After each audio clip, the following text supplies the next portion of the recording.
大家好，歡迎嚟到今集嘅財經策局嘅 podcast 啦。咁如果有跟開我嘅 Facebook page 或者係有留意財經自由講嘅朋友呢，其實都會留意到我比較少講香港股市或者股市嗰個表現，因為股市實在係太多短期因素變化啊嘛。咁我自己做咗咁多年財經新聞呢，其實股市從來都唔係我最擅長嘅。反而係啲政策啊、經濟數據啊嗰啲，我係會比較留意多啲。咁我有好多同事喺股市方面其實都表現好叻啦，咁交翻俾佢哋做。咁但係今日都想講下港股，特別係大家留意啦，喺未試過一個鐘港股由跌轉升啦，咁甚至咧係升翻上2萬點水平，亦都係出現咗500幾點嘅升幅。咁可以話好明顯係一個夾淡倉嘅情況，而且夾嘅幅度都比較犀利一啲。呢個其實都延續咗上個禮拜五一個所謂政策市嘅一個因素啦。因為上個禮拜五已經講，因為今個禮拜星期二到星期四會開中央經濟工作會議，大家都有啲期望係咪喺政策上內地會出現一啲更加積極嘅信號呢？咁果不然啦，喺星期一嘅開市呢，其實喺下晝啦，內地新華社已經公布咗中央政治局嘅會議內容啦。咁呢個係有少少唔尋常嘅，因為通常咧中央政治局會議嘅內容咧都唔會咁早公布，通常都會喺傍晚嘅所謂央視新聞咧先至會有仔細內容。咁但係今次係的確提早咗，而且嗰個時間性亦都幾巧合啦，喺未試1個鐘。咁內容上其實係都幾大轉變嘅。咁包括大家都留意到啦，就係喺嗰個貨幣政策上咧，其實係14年嚟，講緊2010年以嚟啦，係第一次將嗰個貨幣政策定調啦，由穩健咧轉向適度寬鬆。咁而財政政策上咧，亦都係表現得比較積極一啲啦，就係所謂用一個所謂更加積極嘅財政政策，同埋係加強超常規逆週期調節。咁呢啲字眼的確係過去一段時間喺內地比較少見一啲。咁所以市場當然就有一個短期嘅炒作啦，因為相信憧憬中央可以再出政策啦。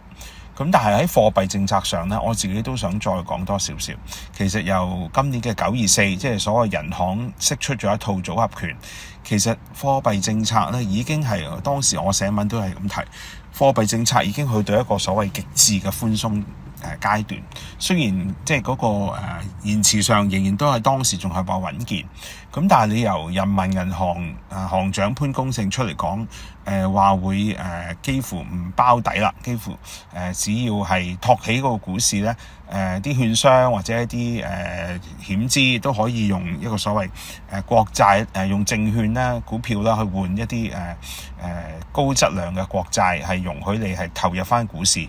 其實當時已經係一個好明顯嘅托市信號，亦都係一個超寬鬆嘅貨幣政策。當然可能嗰個貨幣供應上未必會增加好多，咁但係只要國債係不斷發行，而人行係補充到呢個資金來源咧，其實我相信都係一個幾大嘅貨幣政策轉向。咁所以喺924之後，我哋見到啦，恒指由18000衝上23000。咁但係後繼無力啊嘛，因為包括咗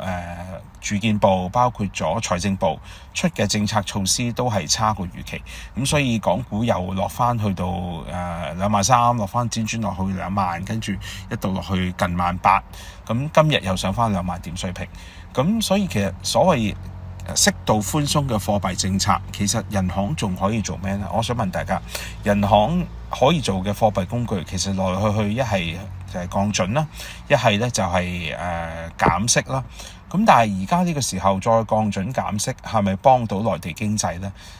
答案好明顯唔係，因為過去一段時間內地經濟問題最重要嘅一個最關鍵嘅一個 term 啦，我哋叫資產負債表衰退。有聽我哋節目嘅都有留意到，其實呢個資產負債表衰退咧係好似30年前日本出現嘅一個所謂30年經濟迷失，因為日本嘅問題比較嚴重一啲，因為當時講緊係資產泡沫，無論股市樓市，咁個泡沫一爆破嘅時候咧，其實成個調整咧係相當之深，咁而所謂資產負債表衰退咧，其實就係無論係企業嘅層面，企業唔願意再增加投資啦，佢哋首要任務係生存，佢哋唔係去擴張，佢哋要生存就係要減低自己嘅負債，令嗰個資產負債表咧係有改善。咁要減負債當然就係包括可能係要慳皮啦、削減成本啦、裁員啦、減少借貸啦。咁呢啲其實喺嗰個資產負債表上咧都會見到就係希望縮減到嗰個借貸規模，令到企業可以有現金流繼續生存落去。喺企業或者家庭層面情況一樣，因為大家已經感覺到個收入開始減少啦，而過去一段時間譬如樓市因為向好而產生嘅所謂財富效應，亦都因為樓市泡沫爆破，令到自己持有嘅物業可能變負資產，甚至係要減價蝕讓去沽售翻出嚟。咁呢個負財富效應，加上係譬如公務員開始減薪，一啲大嘅科技企業亦都開始裁員，咁喺中小企嘅層面情況更加惡劣，更加凄慘啦。咁所以喺家庭嘅層面，喺個人層面咧，一樣係要減少消費，亦都係要將自己嘅借貸盡量壓縮。增加自己嘅儲蓄，咁所以我哋見到內地嘅儲蓄係創咗歷史新高。喺咁嘅情況下，其實影響所及呢，就係無論係消費層面啦、投資層面啦，以至係內地好期望可以救翻起個樓市呢，都係完全乏力。啱啱最新嘅數據亦都反映，其實內地嗰個通脹亦都不似預期。其實如果撇除咗一啲所謂政府嘅補貼或者係其他所謂非干預嘅層面呢，其實內地已經陷入一個幾嚴重嘅螺旋式嘅通縮。咁所以其實喺資產負債表衰退呢個層面呢，其實單靠貨幣政策呢係幫唔到。咁而唯一可以做嘅，的確就只有財政政策。咁財政政策其實我哋過一段時間都見啦，其實譬如財政部都推出咗話我哋有近10萬億嘅措施出咗嚟啦，包括係化解地方債，以債舊換新。咁但係其實喺呢啲咁嘅措施之下，我哋都見唔到咧，其實嗰個赤字率都係有所上升嘅，只不過係用一啲舊換新、舊債、新債冚舊債呢啲咁嘅做法咧，去解決而家嗰個地方債嗰個問題。咁所以唔係一個直接去到企業或者係個人嘅層面咧，係增加佢哋嘅消費。咁當然今次嗰個中央政治局嗰個言辭咧係比較積極一啲嘅，特別係所謂加強超常規逆週期調節呢方面，係我見有啲分析都開始提緊，呢個係相當積極嘅一個信號。過去咁多年未見過政治局會議會有一個咁嘅定調，咁相信嚟緊星期2到星期4個中央經濟工作會議咧，都會係集中係增加呢方面嘅救市力度啦，包括係刺激消費改善樓市。咁但係實際上我哋過去一段時間見到就係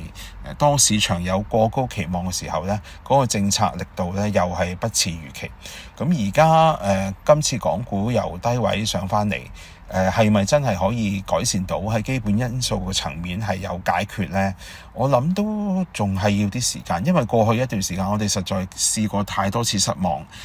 以為中央真係喺924之後組合拳真係救到市啦，真係下定決心去拯救內地嗰個資產負債表衰退、消費萎縮嗰個問題。咁但係一次又一次我哋都經歷過好多失望。咁而家雖然釋出咗比較積極嘅信號，但係我相信都要一啲時間觀望，因為即係狼來了太多次啦，係咪真係可以做到譬如赤字率提升到4%，以至我哋可能會見到有啲消息，係咪真係中央願意用一個譬如派錢消費券嘅形式去改善居民嘅消費，以至係即係習近平本人對民企國進民退呢個做法呢，係真係願意改變啦。因為大家知其實過去一段時間打壓得民企最嚴重嘅正正就係習近平本人。如果佢願意即係退後一啲政府嘅唔好咁多主導性去主導成個經濟層面，可能咧中國經濟都仲有一絲希望。人民日報早前都發出咗一個社論啦，所謂sorry 唔係人民日報，係新華社，就話經濟重高質量啦，唔係以 GDP 論英雄，可以係5% 嘅增長目標做一啲，或者係5% 增長目標嘅有一啲，即係可以高可以低一啲，都可以收貨嘅。咁呢個其實都已經釋出咗一個信號，就係內地唔會夾硬用5% 嘅指標咧，係嚟釐定成個未來經濟政策嘅一個指標。呢個都係一個信號咧，大家要留意，即係未來嗰個貨幣同財政政策係咪好似大家睇得咁預期咁樂觀、咁積極、咁進取咧？